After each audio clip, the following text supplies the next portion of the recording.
आज तिरुपति बालाजी मंदिर में एक और घोटाले का खुलासा हुआ। पता चला कि भक्तों को प्रसाद के तौर पर दिए जाने वाले अंगवस्त्रम की खरीद में करीब 54 करोड़ रुपए का घपला हुआ है। पैसा सिल्क के अंगवस्त्र के लिए दिया गया, लेकिन सिल्क की जगह पॉलिएस्टर के अंगवस्त्रों की सप्लाई की गई। सिल्क का यह दुपट्टा मंदिर में आने वाले वीआईपी मेहमानों और मंदिर में कोई बड़ा दान देने वाले भक्तों को प्रसाद के तौर पर मिलता है। असल में तिरुमला तिरुपति देवस्थानम बोर्ड मतलब टीटीबी ने इस मामले में एक इंटरनल जांच कराई और उसमें हैरान करने वाली बात पता चली। बोर्ड के टेंडर में यह स्पेसिफिकेशन साफ साफ है कि दुपट्टे शुद्ध मलबरी सिल्क से बुने होने चाहिए। इसमें कौन सा धागा इस्तेमाल किया जाएगा, उसका आकार, डिजाइन, वजन सब कुछ कॉन्ट्रैक्ट में लिखा गया है। लेकिन दुपट्टा सप्लाई करने वाली वीआरएस एक्सपोर्ट्स ने सिल्क की बजाय 100% पॉलिएस्टर की दुपट्टे सप्लाई किए।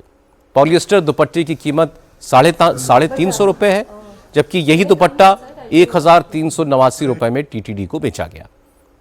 और नोट करने वाली बात यह है कि दुपट्टे सप्लाई करने वाली कंपनी को ही 10 साल से यह कॉन्ट्रैक्ट मिल रहा है। 2015 से 2025 तक यही दुपट्टे मंदिर में इस्तेमाल किए गए। अब तक उसे 54 करोड़ रुपए का पेमेंट टीटीडी कर चुका है। यह मामला तब सामने आया जब मंदिर के बोर्ड से जुड़ा एक शख्स उसी वेंडर के पास दुपट्टे लेने के लिए पहुंचा जो मंदिर में दुपट्टे सप्लाई करता है। तो वही दुपट्टा जो मंदिर में 1389 रुपए में मिलता है, सिर्फ 350 रुपए में उसको मिल गया। यह बात टीटीडी के चेयरमैन बीआर नायडू को बताई गई। शक होने पर नायडू ने मंदिर के स्टॉक में रखे दुपट्टों को जांच के लिए लैब में भेजा और जांच में पता चला कि दुपट्टे सिल्क के नहीं पॉलिएस्टर के हैं। इसके बाद बोर्ड के चेयरमैन ने प्रोक्योरमेंट करने वाले अफसर को निकाल दिया। उन्होंने आरोप लगाया कि आंध्र की पिछली जगनमोहन सरकार ने तिरुपति मंदिर में उस वक्त बहुत घोटाले कराए, भक्तों की आस्था से खिलवाड़ किया गया। उन्होंने कहा कि मौजूदा टेंडर को रद्द कर दिया गया है। इस मामले की जांच एंटी करप्शन ब्यूरो को भी सौंप दी गई है और जो भी जिम्मेदार होगा उसे सजा दी जाएगी। वो मेरे के 100 साल चाहिए। इसके लिए हम जो भी सप्लाई कर रहा, हमारा आदमी उसका पास गई, एक 350 रुपीज पे 100 साल दिए।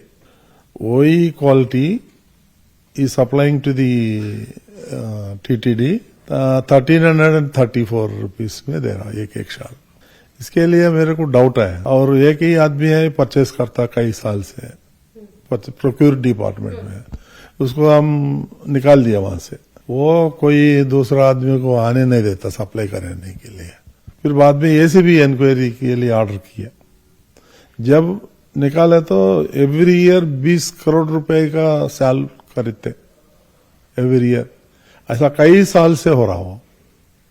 Is is also very big scam. See is all fraud from last 5 year. बहुत फ्रॉड चला। जैसे ही मामला सामने आया तो बीजेपी ने कहा कि पिछली सरकार ने मंदिर में महापाप किया है। पहले मंदिर के प्रसाद में इस्तेमाल होने वाले घी में घपला, 250 करोड़ का हेरफेर किया गया और अब अंगवस्त्रम में घोटाला हुआ। अब उनकी सारी चोरियां पकड़ी जा रही हैं। भगवान बालाजी ही अब उन्हें सजा देंगे। भगवान के पास महापाप किया गत गवर्नमेंट में, प्रीवियस गवर्नमेंट में, वाईसीपी गवर्नमेंट में। अभी घी में स्कैम है, परकामनी में स्कैम है, तुलाभार में स्कैम है।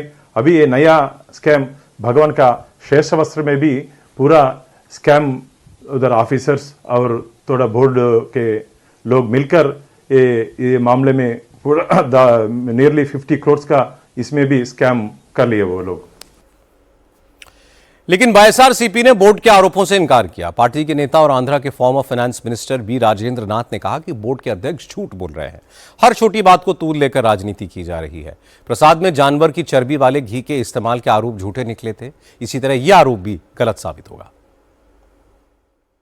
द एलिगेशन इज ये प्योर सिल्क नहीं है, ये आर्ट सिल्क और कुछ पॉलिएस्टर सिल्क है बोले, that is the main allegation. लेकिन कब से प्रोक्योर कर रहे हैं ये क्वालिटी? उन्होंने बोल रहा है कि 2015 से 19 तक कौन थे गवर्नमेंट में? अगर आपको एक्चुअली ये सिस्टम को रेक्टिफाई करना आपको इंटरेस्ट है तो ये रेक्टिफिकेशन का तरीका तो नहीं है ना। प्रेस जाके, बाहर जाके, पब्लिक में जाके ये कोई भी नहीं करते। अगर ये किया तो मीनिंग है कि पॉलिटिकल रीजंस कर रहे हैं। रेक्टिफिकेशन है तो कर लीजिए, रेक्टिफाई कर लीजिए। ये बात तो जांच से पता चलेगी कि मंदिर में सप्लाई किए गए अंगवस्त्र सिल्क के नहीं पॉलिएस्टर के हैं, जबकि भगवान जो भुगतान था वो सिल्क के दुपट्टे का था। इसलिए शक की गुंजाइश कम है। और यह भी तय है कि इस तरह का घोटाला बोर्ड के अफसरों के साथ मिली भगत के बगैर नहीं हो सकता।